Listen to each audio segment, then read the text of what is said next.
Hi everyone, thanks for joining this session.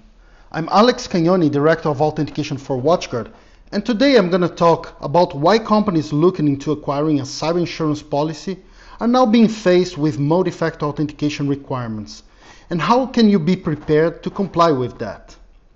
In order to understand why those requirements are being put in place, it's important to understand what has been driving multi-factor authentication adoption in the last 18 months or so. The first one is remote access and VPN.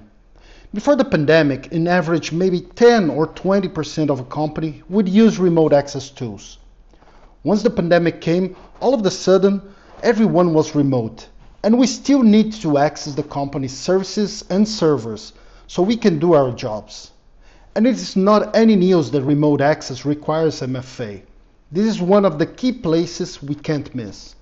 In May 2020, Gartner launched a paper called Enhanced Remote Access Security with Multi-Factor Authentication and Access Management. In this paper, they state that through 2021, enterprises that rapidly expand remote access without implementing MFA will experience 5 times as many account takeover incidents as those that use MFA. Remote access cannot happen without MFA. The second one is the pandemic itself. All of a sudden, we are everywhere. All the network security that was implemented, it's suddenly out of bounds. We are in our homes, with our family, our kids, and honestly, most of us are not cybersecurity savvy, and our home network is not managed by the company's security experts. We need to make sure that only the right user is allowed to log in into the company's laptop. That's where MFA for login protection comes up. It assures that only the allowed employee can get access to the computer. Obviously, Zero Trust became a trend. A project that was planned to take 2 years was accelerated. And that's because Zero Trust fits perfectly in the current situation. Even when the pandemic is over, we now know that not everyone will be back to the office. There will be a hybrid environment, and some might go a few days per week only. So you need to create trust, and the first thing you need to guarantee when implementing Zero Trust is that the right person with the right and protected device is accessing a company resource. MSP attacks through the exploitation of vulnerabilities from tools they use is not something new. 2019 was a year where a large amount of attacks were registered, with the goal of installing ransomware on companies managed by those MSPs. Just recently, we had the SolarWinds and then the Kaseya case, showing how critical this is.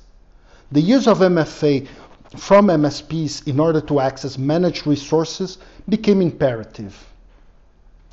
The recent attack to the Colonial Pipeline in US just shows us how important it is to protect critical infrastructures, anything that could potentially damage a large portion of the population of a country.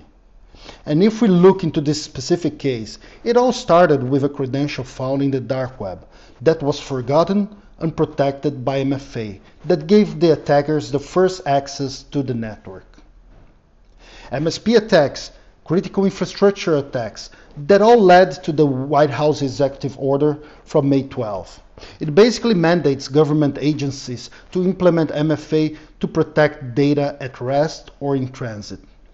Agencies have to plan and implement Zero Trust, and more than that, they should require their vendors to use MFA and risk-based authentication for any service or product being provided to those entities. While this happened in the US, there's a whole discussion about critical infrastructures and how to protect them worldwide, so we should see most countries adopting similar measures. Now, if you think about privacy laws, such as GDPR, not everyone directly associates it with multi-factor authentication. But protecting access to data is critical. You need to make sure only approved personnel has access to that. A great example is that one of the first GDPR fines applied in Europe was to a hospital in the Netherlands, and one of the reasons for that is that they were not appropriately protecting patient information with multi-factor authentication. And that all led to what we're seeing now in terms of cyber insurance growth and requirements. It's almost certain that once you apply for cyber insurance, you will need to fill out a form where you will need to assure them you are protecting your most important resources and assets with MFA. Now, why is this happening? Well, if you look at all the attacks and threats in the last 18 months, it's pretty obvious there's an increased risk for companies being attacked. And there are multiple ways this could happen.